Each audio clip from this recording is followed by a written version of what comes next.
ముందు ఆహ్, నమః బాబా ప్రార్థనా గీతాన్ని సులోచన గారు పాడవలసిందిగా కోరుతున్నాను. హారతికి విజయలక్ష్మి గారు రెడీగా ఉండండి. జై బాబా అండి. ఓకే అండి. జై బాబా అండి. బాబా. విజయలక్ష్మి గారు మీరు మ్యూట్లోకి వెళ్ళండి. జై బాబా. అవతార్ మెహర్ బాబా की जय. అవతార్ మెహర్ బాబా की जय. तार मेहर बाबा की जय. नमो मेहर बाबा अवतार नमो देव देवा. प्रभु नमो मेहर बाबा अवतार नमो देव देवा. अपार दिव्या कृपा सागरा. अपार दिव्या कृपा सागरा. सकल चराचर जगदोद्धारा. सकल चराचर जगदोद्धारा. नमो मेहर बाबा अवतार नमो देव देवा. प्रभु नमो मेहर बाबा अवतार नमो देव देवा. जोहारुलिवे श्री मेहेरु बाबा. जोहारुलिवे श्री मेहेरु बाबा. महिनि जनिंचिन मानव रूपा. महिनि जनिंचिन मानव रूपा. इह परानंद जीवनमीव. इह परानंद जीवनमीव. भवभय भंजन परम पावना. भवभय भंजन परम पावना. नमो मेहर बाबा अवतार नमो देव देवा. प्रभु नमो मेहर बाबा अवतार नमो देव देवा. अज्ञानांधत अंतमु जेसी. अज्ञानांधत अंतमु जेसी. दिव्य विज्ञान दृष्टि न संगी. दिव्य विज्ञान दृष्टि न संगी. हरिषेद्वर्गमु अंतरिंपगा. हरिषेद्वर्गमु अंतरिंपगा. अव्यय मोक्षं बनुग्रहिंपुमु. अव्यय मोक्षं बनुग्रहिंपुमु. नमो मेहर बाबा अवतार नमो देव देवा. प्रभु नमो मेहर बाबा अवतार नमो देव देवा. अवतार मेहर बाबा की जय. अवतार मेहर बाबा की जय. अवतार मेहर बाबा की जय. जय बाबा. అందరికీ జై మెహర్ బాబా అండి. జ్యోతి గారు జై బాబా అండి. జై బాబా అండి. సులోచన గారు, ధనలక్ష్మి గారు మీ చక్కటి ప్రార్థనా గీతాన్ని ఆల్పించారు. మీకు అనేక అనేక జయ జై బాబాలు. ఇప్పుడు మనం బాబా బుక్ రీడింగ్ లోకి వెళ్దాము. మనకు బాగా తెలుసు, చాలా మంది బాబా యొక్క అనుచరులు బాబా దగ్గర ఉండి మండల సభ్యులుగా ఉండేవారు. వాళ్ళల్లో రామచంద్ర బాపూజీ కాలే ఆయన్ని కాలే మామ అనేసి అంటుండేవారు. ఆయన గురించి ఈరోజు మనం మెహర్ బాబా సెప్టెంబర్ 2005 పుస్తకంలో రాసిన ఒక వ్యాసాన్ని మనం చదువుకుందాము. ఈ కాలే మామ ఆయన చాలా గొప్ప సివిల్ ఇంజనీరు. ఇతను చాలా శ్రీమంతుడు. కుటుంబంలో రాజకుటుంబంలో జన్మించిన అతను 1926 ప్రాంతంలో అవతారిని మండల సభ్యునిగా చేరాడు. ఈయన చేరిన దగ్గర నుంచి బాబాకి తన సర్వాన్ని అర్పించుకున్న ధన్యజీవి. అంతేకాదు ఈ కాలేమామ షిరిడిలో సాయినాథ్ని, సాకోరిలో ఉపాసని మహారాజుని, ఖేట్గాన్లో నారాయణ మహారాజులను నేరుగా కలిసి వారి ఆశీస్సులు అందుకున్న భాగ్యశాలితను. తర్వాత 1939లో మహారాష్ట్రలోని పంచాగ్ని ప్రాంతంలో ఉంటున్న తన కుమార్తె ఇంట్లో ఉండి కొంతకాలం విశ్రాంతి తీసుకుంటూ ఆ టైంలో తన పాత జ్ఞాపకాలన్నింటినీ కూడా ఒక డైరీలోని రాసుకున్నారు. ఆ డైరీలోని అంశాలని ఆయన మనుమడు అంటే మన మురళీ కాళే అని మనకు తెలుసు. బాబాని నవజీవనంలో బాబాతో పాటు వెళ్ళారు. ఆయన కొడుకు కాళేమామ కొడుకు ఆయన కుమారుడే నికేత్ కాళే. ఆయన కూడా ఇప్పుడేమో ఏంటి ట్రస్ట్ మెహర్ అనే ఒక వెబ్సైట్ని కూడా ఆయన నిర్వర్తిస్తున్నారు. ఆయన చెప్పిన అన్ని విషయాలతోటి ఈ వ్యాసం రాశానని మల్లాది కృష్ణానంద గారు ఇందులో చెప్పారు. ఇక్కడి నుంచి మనం ఆయన గురించి తెలుసుకుందాం. కాళేమామ 1926 ప్రాంతంలో అవతార్ మెహర్ బాబాను తన ఇష్ట దైవంగా భావించి ఆయన మండల సభ్యునిగా అహ్మద్ నగర్ జిల్లాలో గల మెహరాబాద్కు తన భార్య పిల్లలతో సహా వచ్చి చేరారు. తన ఇద్దరు కుమారులు మురళీ కాలే, శ్రీధర్ కాలేలను 1927 సంవత్సరంలో మెహర్ బాబా నిర్వహించిన ప్రేమాశ్రమ స్కూల్లో చేర్పించారు.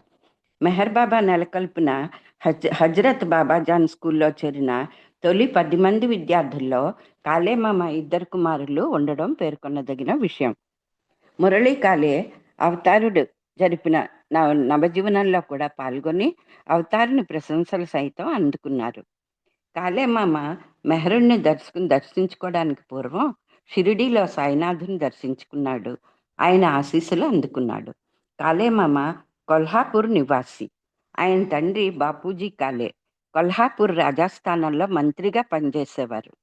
కాళేమామ మహారాష్ట్ర విశ్వవిద్యాలయం నుంచి సివిల్ ఇంజనీరింగ్ పట్టా పొందారు. అంటే అప్పట్లో చూడండి 1926 ఆ ప్రాంతంలో ఆయన సివిల్ ఇంజనీర్. అంటే ఎంత తెలివైన అతనే అంత బాగా చదువుకున్నారు చూడండి. అనంతరం Kolhapur municipal corporation chief executive ఆఫీసర్గా కొంతకాలం పనిచేశారు. అలాగే అక్కల్కోట సంస్థానం, పండరీపురం, థూలే మున్సిపల్ కార్పొరేషన్లో సివిల్ ఇంజనీర్గా పనిచేశారు. పండరీపురం మున్సిపల్ కార్పొరేషన్లో 1910, 1911లో కార్పొరేషన్ సెక్రటరీగా కాళేమామ పనిచేశారు. ఆ సమయంలోనే తన మిత్రుల ద్వారా షిరిడి సాయిబాబా గురించి తెలుసుకుని షిరిడికి వెళ్ళి సాయిబాబాను దర్శించుకున్నారు. మరో సందర్భంలో తన తోటి అధికారుల సలహా మేరకు తన సోదరుడు అన్నా కాలే వివాహ సంబంధం కోసమని షిరిడి వెళ్ళారు. అలా వెళ్ళిన కాళేమామ తమ బసలో సామాన్లు పెట్టి తన అన్నగారితో కలిసి షిరిడిలో సాయిబాబా ఉంటున్న మసీదు ప్రాంతానికి నేరుగా వెళ్ళారు. అది మధ్యాహ్న సమయం. మసీదులో సాయిబాబా ఒంటరిగా ఉన్నారు. కాళేమామ సాయినాథునికి భక్తితో పాదాభివందనం చేశారు. సాయిబాబా తనకు 2 రూపాయలు ఇవ్వమని కాళేమామని అడిగారు. అందుకు తన జేబులో ఉన్న 2 రూపాయలు తీసి సాయిబాబాకి ఇచ్చారు. దాంతో ఊరుకోకుండా సాయిబాబా నాకు మరో 4 రూపాయలు ఇవ్వమని అడిగారు. కాళేమామ జేబులో ఇక ఏమాత్రం డబ్బులు లేవు. ఆయన జేబులో ఉంది కేవలం ఆయన సూట్ కేసు తాళాలు మాత్రం ఉన్నాయి. ఆ తాళం చెవులు సాయినాథుని చేతిలో పెట్టి తన అన్నగారిని తమ బసకు వెళ్ళి సూట్ కేసులో ఉంచిన డబ్బు తీసుకురమ్మని పంపాడు. దీంతో సాయిబాబా చాలా సంతోషించాడని కాళేమామ తాను రాసుకున్న డైరీలో ఈ విషయాలు పొందుపరిచారు. అంటే ఆయన డబ్బులు అడిగేటట్టుకి ఆయన దగ్గర 2 రూపాయలే ఉండేవి, జేబులో తీసి ఇచ్చేసారు. ఇంకో 4 రూపాయలు అడిగారు సాయిబాబా. అడగగానే తన సూట్ కేసు తాళాలు ఆయన బాబా చేతిలో పెట్టేసి తన అన్నగారికి చెప్పారట, మీరు వెళ్ళి తాళాలు తీసుకొని వెళ్ళి ఆ డబ్బు అందులో సూట్ కేసులో ఉన్న డబ్బు కూడా తీసుకొచ్చి ఇవ్వండి సాయిబాబాకి అనగానే సాయిబాబా చాలా సంతోషించారనమాట. తిరిగి మళ్ళా ఎప్పుడు వస్తాను రాసుకున్న డైరీలో తన అన్నగారు తీసుకొచ్చే డబ్బుల కోసం ఎదురు చూస్తూ సాయిబాబా సమక్షంలోనే ఉన్న కాళేమామని ఉద్దేశించి నీవు మాలో ఒక్కడివి అని సాయిబాబా చాలా స్పష్టంగా మరాఠీలో అన్నారని కాళేమామ తన డైరీలో పేర్కొన్నారు. అంతేకాదు తిరిగి మళ్ళీ ఎప్పుడు వస్తావు అని మరాఠీలో సాయిబాబా అడిగారు. అందుకు నీవు ఎప్పుడు దయతలిస్తే అప్పుడు తప్పగా రాగలను బాబా అని కాళేమామ తడుముకోకుండా జవాబిచ్చారట. ఇంతలో తన అన్నగారు 4 రూపాయలు తీసుకొస్తే వాటిని సాయిబాబాకు అందజేశామన్నారు. కొద్దిసేపు సాయిబాబా సమక్షంలో ఉండి ఆ తర్వాత తమ వసకు చేరామని, ఆ ధర్మిల బాబా అన్న మాటలు తన పనిలో పడి మర్చిపోయానని, మెహరుని చెంతకు చేరాక సాయిబాబా మాటలకు అర్థం తెలిసొచ్చిందని కాళేమమ్మ పేర్కొన్నారు. అంటే ఆ రోజే సాయిబాబా ఆయనకి సూచించారనమాట. అంటే నువ్వు మాలో ఒకడివి అనగానే ఏంటి, బాబా బాబా వాళ్ళందరూ పంచ సద్గురులు తీసుకొచ్చారు కదా బాబాని. మాలో ఒకడివి అనగానే నువ్వు మళ్ళా బాబా మా దగ్గరికే వస్తావు అనే ఉద్దేశంలో ఆయన అన్నారు.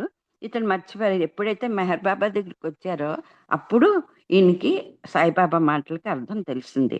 1917 సంవత్సరంలో అక్కలకోట సంస్థానంలో పనిచేస్తూ ఇక అక్కడి నుంచి తన పదవీ బాధ్యతలు వదిలిపెట్టి కొల్హాపూర్లో స్థిరపడాలని కాళేమమ్మ నిశ్చయించుకున్నారు. ఆ మాదిరిగా అక్కలకోట నుంచి కొల్హాపూర్ స్వగ్రామం వెడుతూ దారిలో వచ్చే ఖెడ్గాం గ్రామంలో నారాయణ మహారాజుని దర్శించుకోవాలని ఖెడ్గాంలో కొద్దిసేపు ఆగారు. ఖేడ్గాంలో నారాయణ మహారాజ్ దత్తాత్రేయుని దేవాలయం నిర్మించారు. ఆ దేవాలయంలో దత్తాత్రేయుని ఆరాధించడం చాలా పవిత్రంగా భావిస్తారు. దత్తాత్రేయుని ఆరాధించేందుకు దత్తాత్రేయుని పాదాలు తాకడానికి ముందుగా నారాయణ మహారాజు అనుమతి ఉంటేనే దేవాలయ ప్రవేశం లభిస్తుంది. అక్కడ ఆ దత్తాత్రేయుని గుడిలోకి వెళ్ళి ఆయన పాదాలు ముట్టుకోవాలంటే ముందు నారాయణ మహారాజు యొక్క అనుమతి కావాలట. అదే ప్రకారం కాళేమమ్మ నారాయణ మహారాజు అనుమతి కోరితే నారాయణ మహారాజు నీవు బ్రాహ్మణుడివా అని ప్రశ్నించారు. అవును అని కాళే సమాధానం ఇచ్చాక గోత్రం ప్రవర అడిగి నారాయణ మహారాజు సంతృప్తి చెంది దత్తాత్రేయ విగ్రహపాదాలు కడగడానికి లోనికి వెళ్ళి పూజలు చేయడానికి కాళేమామను అనుమతించారు. ఖడ్గం ఆశ్రమంలో ఒకరోజు బస చేసి అనంతరం కొల్హాపూర్కు ప్రయాణం సాగించారు. ఆ తర్వాత ఒక సందర్భంలో సాకోరి వెళ్ళి ఉపాసిని మహారాజుని దర్శించుకున్నారు. అలాగే తన ఆఫీసు పని మీద అహ్మద్నగర్కి వెళ్ళినప్పుడు కాళేమమ్మ ఖుస్రూ క్వార్టర్స్లో ఉపాసిని మహారాజును 2 సందర్భాల్లో దర్శించుకున్నారు. ఒకసారి ఉపాసిని మహారాజు మెహర్ బాబా ఇలా ఇద్దరిని ఖుస్రూ క్వార్టర్లో దర్శించుకున్నప్పుడు కాళేమమ్మకు ఉపాసిని మహారాజు ఒక కొబ్బరికాయ ఇచ్చారు. అలాగే మెహర్ బాబా మరో కొబ్బరికాయ బహూకరించారు. ఈ 2 కొబ్బరికాయలు కాళేవారి కుటుంబంలో నేటికీ భద్రంగా ఉన్నాయి. సాయిబాబా దేహత్యాగం చేశాక కాళేమమ్మ మెహరుని చెంతకు చేరారు. 1926 నుంచి మెహరాబాద్లోనే తన స్థిర నివాసం ఏర్పరచుకున్నారు. ఉపాసిని మహారాజ్ 1941 డిసెంబర్లో దేహత్యాగం చేసినప్పుడు మెహర్ బాబా కాళేమమ్మతో మరియు కొందరు మండలి సభ్యులను మహారాజ్ అంత్యక్రియలకే సాకోరికి పంపారు. కాళేమమ్మ తన జీవితాంతం మెహరుని సన్నిధిలో కాలం గడిపారు. కాళేమమ్మ భార్య శ్రీమతి జానకి. ఈమెను శ్రీమతి కాళేమమ్మ అని పిలిచేవారు. ఈమె 1932లో మెహరాబాద్లో బాబా సన్నిధిలో తుదిశ్వాస విడిచింది. తన సన్నిధిలో మరణించిన 120 మందికి అత్యంత సన్నిహిత ప్రేమికులకు మెహరుడు ఒక సందర్భంలో నివాళి తెలియజేశారు. ఆ 120 మందిలో శ్రీమతి కాళేమమ్మ పేరు కూడా ఒకటిగా ఉండడం మనం గమనించాలి. అనుక్షణం అవతారణ సేవలకే అంకితమైన ధన్యజీవి కాళేమమ్మ 1954 సెప్టెంబర్ 16న తుదిశ్వాస విడిచారు.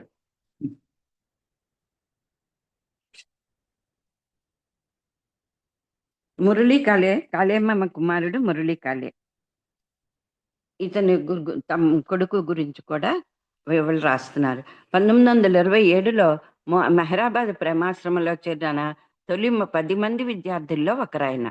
ఈయన కుమారుడు నికేత్ కాళే ప్రస్తుతం జబల్పూర్లో మెహర్ సెంటర్ నిర్వహిస్తున్నారు. మెహర్ బాబా నిర్వహించిన నవజీవనంలో మురళీ కాళే కూడా పాల్గొన్నారు. నవజీవన నియమ నిబంధనలకు లోబడి ప్రవర్తించిన వారిలో మురళి ముఖ్యుడని, ఎంతటి కష్టాల్లోనైనా నవ్వుతూ పలువురిని నవ్విస్తూ బాబా ఆజ్ఞని తప్పక పాటించాడని సాక్షాత్ అవతారుడే మురళిని స్వయంగా ప్రశంసించారు. Baba stated that Murali alone had managed to remain cheerful throughout all the ups and downs faced so far. Baba folded his hands to Murali as a salam in recognition of his merits. బాబా స్వయంగా తన చేతులు జోడించారట చూడండి మురళీ కాళీ దగ్గర. అంటే అంత విధేయతతో ఆయన నవజీవనంలో బాబాని అనుసరించారనమాట. ఇది లార్డ్ మెహర్లో రాసింది అనేసి చెప్తున్నారు. పేజ్ నెంబర్ కూడా ఇక్కడ ఇచ్చారు. నవజీవనంలో ఒక రోజున అందరూ బాబాతో పాటు బస్సులో ప్రయాణిస్తున్నారు. బాబా కొందరు ప్రేమికుల్ని ఆ బస్సు దిగి ఆ తర్వాత వచ్చే బస్సులో రమ్మనమని ఆదేశించారు. ఆ మాదిరిగా మురళి కూడా బస్సు దిగాడు. అలా బస్టాండ్లో దిగిన మురళికి అక్కడ తన సోదరి కనిపించింది. నవజీవనంలో బాబా ఆదేశాల ప్రకారం ఎవరూ తనకు తెలిసిన వాళ్లతో సంబంధికులతో ఏమీ మాట్లాడకూడదన్నది నియమం. ఆ నియమానుసారం తన సోదరిని గుర్తుపట్టినట్లు ఆమె కేసు చూడకుండా మాట్లాడకుండా అక్కడి నుంచి ముందుకు మురళీ కాళీ వెళ్ళిపోయాడు. ఆ మర్నాడు తన సోదరి చనిపోయిందని టెలిగ్రామ్ అందుకున్నా ఏమీ తెలియని వాడిలాగా సంతోషంగా మురళి గడిపారని పేర్కొన్నారు. చూడండి ఎంత విధేయతో. తన అక్క చెల్లెలు కల్పించినా కూడా ఆవిడని పలకరించలేదు సరికదా, తెలియని వాళ్ళలాగా వెళ్ళిపోయారు. ఆ మర్నాడే పాపం ఆవిడ పోయారనేసి, చనిపోయారని వార్త వచ్చినా కూడా ఏమీ దాని గురించి విచారించకుండా, అంటే నవజీవన నియమం కదా అది, ఏదో మామూలుగా సంతోషంగా ఆ వార్త తెలియనట్లే గడిపేటట. అందుకే బాబా స్వయంగా బాబా సలాం చేశారట అతనికి. అంటే అంత విధేయతగా అతను నవజీవనాన్ని గడిపాడు. హోమియోపతి వైద్యశాస్త్రంలో పట్టభద్రుడైన మురళీ కాళే మెహరాబాద్లో అనంతరం జబల్పూర్లో ఎందరికో వైద్యం చేశాడు. ఆయన హోమియో వైద్య శాస్త్రంలో ఉన్నత చదువుల కోసం ఇంగ్లాండ్ వెళ్ళాలని నిర్ణయించుకున్నాడు. అందుకు బాబా అంగీకారం తెలియజేశారు. పాస్పోర్ట్ సైతం సిద్ధం చేసుకున్నాడు. అయితే ఆ దరిమిల నెహర్ బాబా ఆజ్ఞ ప్రకారం ఆలోచన విరమించుకున్నాడు. ఆయన 1951లో బాబా ఆదేశాల మేరకు జబల్పూర్లో స్థిర నివాసం ఏర్పరచుకొని హోమియో వైద్యం ప్రాక్టీస్ చేశాడు. ఆయన 1952లో ఆయన జబల్పూర్కు వచ్చి మెహర్ చారిటబుల్ డిస్పెన్సరీని ప్రారంభించారు. మురళీ కాళే తన ఏకైక సంతానం నికేత్ జన్మించినప్పుడు పుట్టిన కొద్ది రోజులకే నికేత్ తాను జన్మించిన విషయాన్ని బాబాకు తెలియపరిచేలాగా ఆ పసిగుడ్డు బొట్టన వేలుతో వేలుముద్ర వేయించి మురళీ కాళే బాబాకు ఒక లేఖ రాయించాడు. అందుకు జవాబుగా, it was perhaps for the first time he was writing a letter to a child who was not even a month old అని మెహర్ బాబా జవాబిచ్చారు. అంటే అతని అబ్బాయికి, అంటే అబ్బాయి రాసినట్లట ఈ మురళీ కాళే ఆ పసిపిల్లడు వేలుముద్ర వేయించి ఒక లేఖ రాయించాడట, నేను ఇప్పుడే పుట్టాను అన్నట్టు. ఆ విషయం బాబాకి తెలపాలని, అంటే అబ్బాయి డైరెక్ట్గా తెలిపినట్టు. అప్పుడు దానికి జవాబుగా బాబా రాశారట, ఇది ఫస్ట్ టైం ఏంటంటే ఒక చిన్న పసిగుడ్డు నాకు తన 1 నెల ఇది వయసున్న పసిగుడ్డు నాకు రాసిన ఉత్తరం అనేసి ఇదే ఫస్ట్ టైం అని బాబా జవాబిచ్చారట. మెహరుని సేవలో ఎందరికో వైద్యం చేస్తూ ఎందరినో బాబా సేవకు పరిచయం చేసిన మురళీ కాళే 1977 ఫిబ్రవరి 6న మెహరైక్యం చెందారు. వీరు ధన్యులు అని రాశారు. అంటే చూడండి, ఆయన కాళేమామ అంత ఇంజనీర్ అయ్యి, అతను అంత సంపన్న కుటుంబంలో పుట్టి ముందు సాయిబాబాకి భక్తుడయ్యాడు. ఆ తర్వాత నారాయణ మహారాజును కూడా దర్శించుకున్నాడు, ఉపాసని మహారాజును కూడా దర్శించుకున్నాడు. ముందే సాయిబాబా చెప్పారట, నువ్వు కూడా మాలో ఒకడివే అన్నట్టు. అంటే ఫ్యూచర్ ఆయనకి తెలిపారనమాట. తిరిగి ఒకసారి ఎప్పుడైతే ఉపాసని మహారాజారు మెహర్ బాబా ఇద్దరు మన ఇక్కడ అహ్మద్ నగర్లో ఉన్నారా, ఖుస్రూ క్వార్టర్స్లో, అప్పుడు వచ్చి వాళ్ళనిద్దరిని దర్శించుకున్నప్పుడు ఇద్దరు చెరొక కొబ్బరికాయ ఇచ్చారట ఆయనకి, కాళేమామకి. ఇస్తే ఇప్పటి వరకు వాళ్ళ ఫ్యామిలీలో ఆ 2 కొబ్బరికాయలను అలాగే పూజాస్థానంలో పెట్టుకున్నారనమాట. ఆయనే కాకుండా ఆయన కొడుకు కూడా బాబాకి అంత విధేయత చూపించి నవజీవనంలో బాబా చేత స్వయంగా సలామిప్పించుకున్న అంతటి ధన్యజీవి మురళీ కాళే. అతని కొడుకు కూడా ఇప్పుడు నిఖిత్ కాళే అనేసి, అతను కూడా హోమియో డాక్టర్ అట. బాబా ఆజ్ఞతోటి జబల్పూర్లో అన్నిట్లో ఎంతవరకు చాలా మందికి ఇచ్చేశారు. కానీ ఉన్నత చదువులకి ఇంకా అందులో ఇంకా బాగా చదువుకోవడానికి పాస్పోర్ట్ కూడా తయారు చేసుకున్నాడట.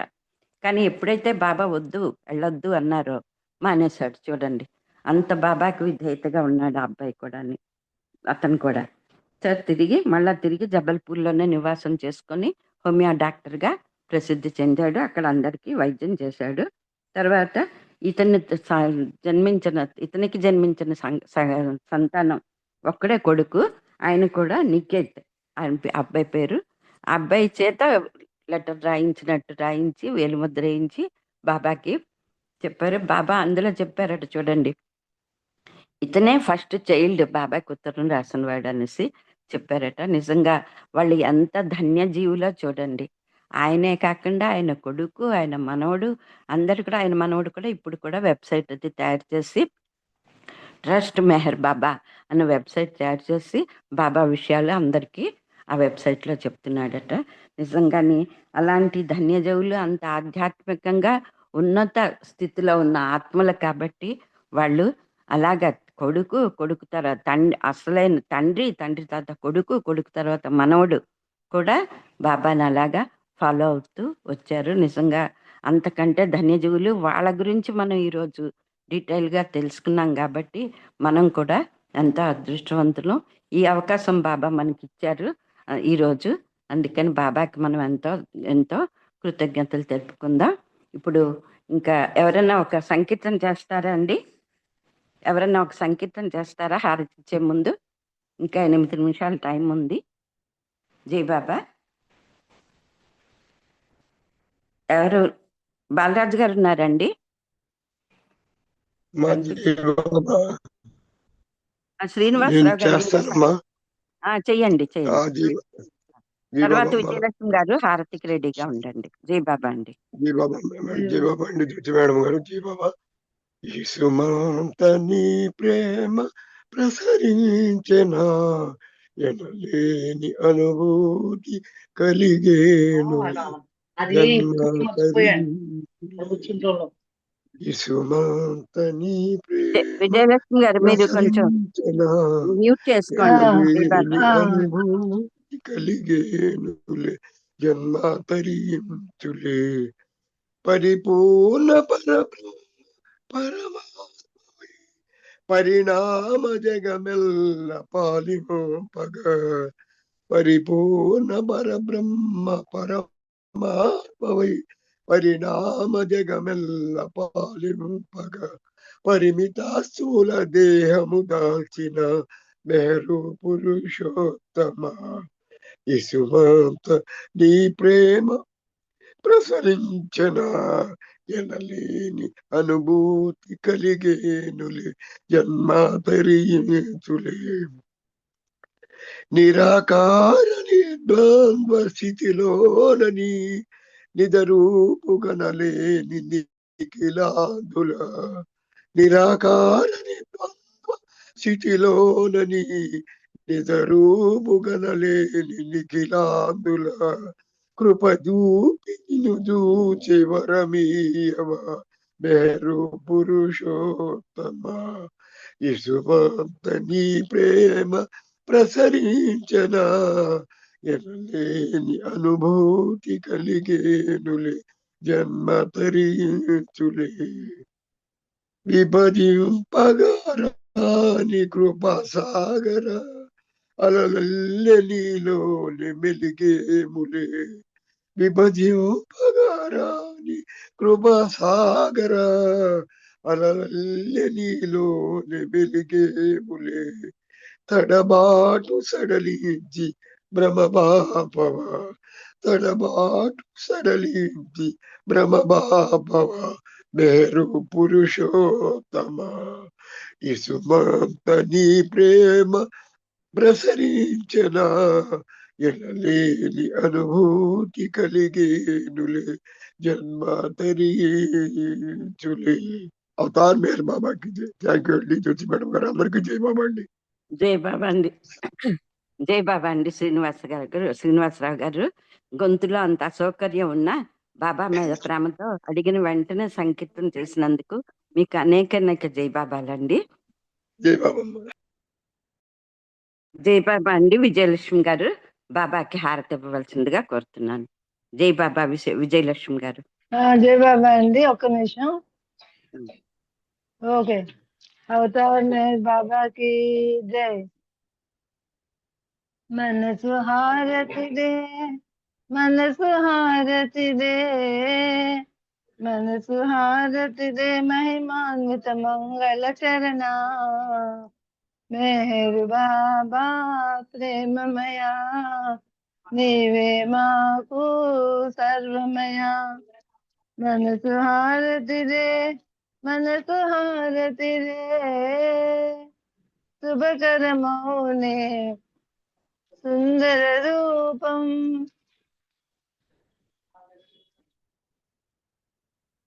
శ్రీకర మౌనే సుందర రూపం, శుభకర మౌ ఆనంద స్వరూపం. శ్రీకర మౌనే సుందర రూపం, శుభకరమౌ ఆనంద స్వరూపం. విమల దయాగుణ ప్రేమ స్వరూపం, విమల దయాగుణ ప్రేమ స్వరూపం. నిరుపమ తేజో విలసిత సత్య స్వరూపం. మెహర్ బాబా ప్రేమమయా, నీవే మాకు సర్వమయ. మనసు హారతి రే, మనసు హారతి రే, నీ సేవేలే మాకేమో పరము. నిన్ను సేవించే జన్మే ధన్యం, నీ సేవేలే మాకేమో పరము. నిన్ను సేవించే జన్మే ధన్యం.